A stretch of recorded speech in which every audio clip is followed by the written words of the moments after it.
my memories of the old school started in 1959. Went to kindergarten there like 1,000 other people with Mrs. Percy.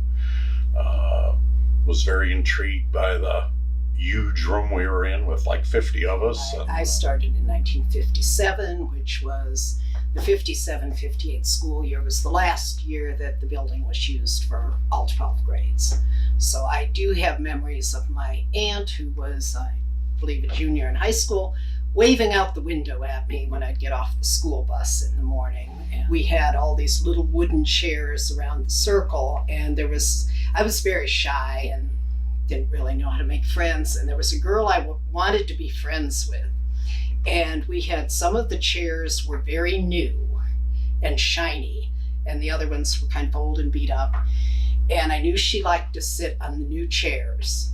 So I very carefully, when I came in the morning, I went and sat on a chair that was next to one of the new chairs, and she came over and sat down beside me. We had 50 kids in our class because they had nowhere to put us, but we did have 2 teachers working together, so it was, 1 per 25 students. But it was Still a very large class. 50 kindergartners in one room was probably didn't seem noisy to us, but I'm sure the teacher probably had a few fits. And the other thing then, of course, that was the last year in 59 for us for the glass milk bottles. Our milk actually came in little glass bottles, and we had a little metal punch that got passed around a circle, and you punched a hole in the foil lid on your milk bottle so you could put a straw in it. And probably once a week or so, somebody either tipped their bottle over or set it down too hard and broke the glass. So we'd all back up, and they'd sweep the glass up and wipe up the milk, and we'd go at it again. And obviously word must have been getting around, because by the time we hit first grade, they'd went to paper cartons, so no more glass bottles. When I was in 6th grade, Mr. Caskey was my teacher. And you may have heard other stories about Mr. Caskey. He was a large man, over 6 feet tall, very long, booming voice, kind of an intimidating presence. And one of his issues was he did not believe in food wastage. And if you bought your lunch in the cafeteria, you were expected to eat everything on the tray. Well, he would actually stand at our classroom door, and as we went out with the tray, he'd look at it, and if there was food on, he'd tell you to go back and eat it. And one thing I really detested were pickles. And they'd give you 2 little pickle slices every time they had grilled cheese sandwiches, and I was not going to eat these pickles. So I figured out that if I opened up my milk carton, put the pickles inside the milk carton, he would not, folded it up, he'd never look. And it worked quite well. So.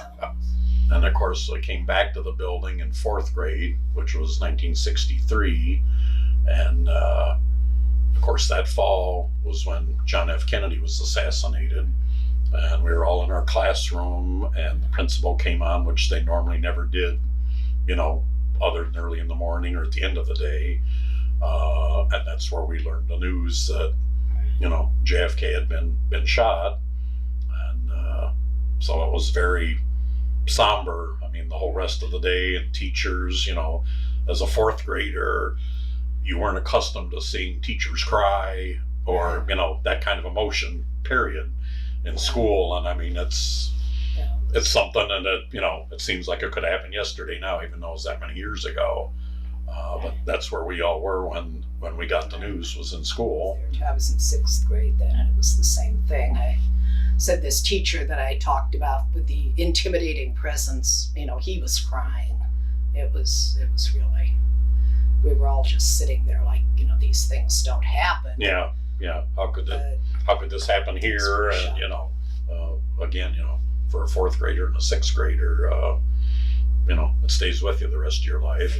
One of our things we all experienced, the noon movies after lunch, 5 cents, and you'd get an installment. I don't know what we got, 20 minutes or 15, so 20 minutes. A movie might take you 2 weeks to see the whole movie, but they were some strange, some Godzilla films, and Audie Murphy's To Hell and Back, and The Bat. I Yeah. mean, some of the choices Yeah. were. I have no idea who strange picked these for films, but yeah, looking back at it now, whatever it's, they could afford. whatever they could get. In the later '60s, I came back to the building, 6th and 7th grade, and I was a projectionist then, so I got to show a lot of these movies. And one story in particular was a friend and myself were the projectionists that week, and it was ungodly hot out, and of course there was no air conditioning in the building, and the projection booth was like the highest elevation anywhere in the building, plus you had a projector just spitting out heat, and we're up there dying, and all of a sudden we hear a little knock on the door, and to get into this was a little tiny narrow door and then a steep stairway of like 8 or 10 more steps to this little projection booth.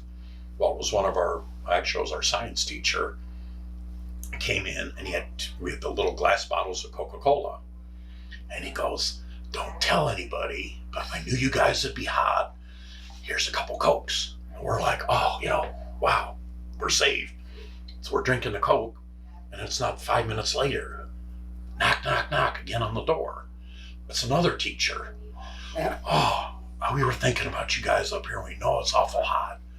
Here's a couple Cokes. Well, we're hiding the other ones in our shelf, Oh, thank you. By the time the movie was done, we each had 4 Cokes. Different teachers that all come up at random thought they were sneaking us in, because teachers did not give students anything in those days, period. More or less, hear about it. And here, 4 different times during the course of this movie, they're knocking on our door and like sneaking up these little Coke bottles to us. And by the time we're done, we're trying to find where else can we hide them if somebody comes in here. Being the projectionist, that was the access to the roof of the building, was through that little booth. And so if we had a particularly long movie on, we would swing the roof hatch open, and that would help expel some of the heat. And I like to take pictures too. So this was 7th grade, '67. So we had a movie going, and there was usually 2 of us there. So the one guy, he's watching the projector. I went up on the roof and shot a roll of film.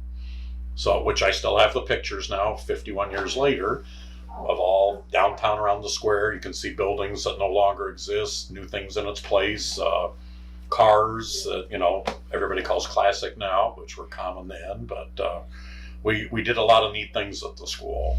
We were actually there during like the Cold War period, and we had the drills to, hide under your desk and everything. And one of the things that they did is told us in the event of a nuclear attack, those of us who lived within a mile of the school would have to walk home, and everybody else would be transported by bus. I'm not really sure about the logic about that, but our grandfather was actually in the first graduating class, the 1921-22 class. So we all went there. So, and I actually remember going to. It wasn't the last graduation there, it was the year before. I guess my parents thought maybe I should, it was one of my cousins, and I guess they thought I should get a chance to go before there wouldn't be high school students there anymore. And I remember sitting on the balcony, and I had a pair of like slip-on shoes, and I kept sitting there thinking, I put my foot up on the front row. What if my shoe drops down and landed on somebody's head?